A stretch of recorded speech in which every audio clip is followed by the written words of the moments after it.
వ్యాధి ప్రారంభంలో కనిపించకపోయినా కిడ్నీ వ్యాధి ముఖ్య లక్షణాలు ఇక్కడ చూద్దాం. పాదాలు, కాళ్ళు, ముఖం, శరీరం వంటి చోట్ల వాపు, అలసట, బలహీనత, రక్తహీనత కారణంగా వచ్చేటటువంటి ఈ లక్షణం ముఖ్యమైనది.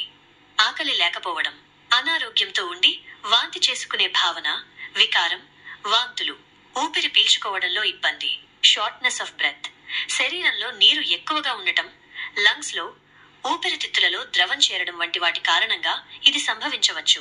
కిడ్నీ సమస్యకు దారితీసే ఇతర వ్యాధులు డయాబెటీస్, షుగర్ మరియు హైపర్ టెన్షన్, అధిక రక్తపోటు ఉన్నవారికి, హార్ట్ డిజీజ్, గుండె జబ్బులు ఉన్నవారికి, ముఖ్యంగా కిడ్నీ వ్యాధి చరిత్ర ఉన్న కుటుంబ సభ్యులు మరియు 60 సంవత్సరాలు దాటిన వారికి కిడ్నీ సమస్యలు వస్తాయి.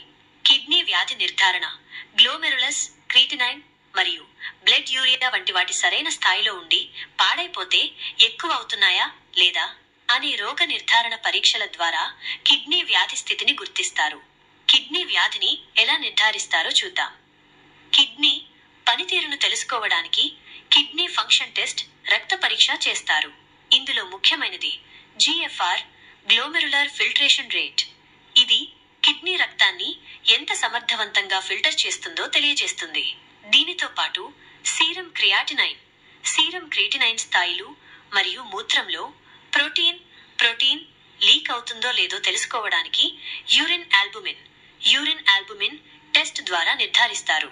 అల్ట్రాసౌండ్ మరియు సిటీ స్కాన్ ద్వారా మూత్రపిండాలలో ఏదైనా దెబ్బ తగిలిందో చూస్తారు.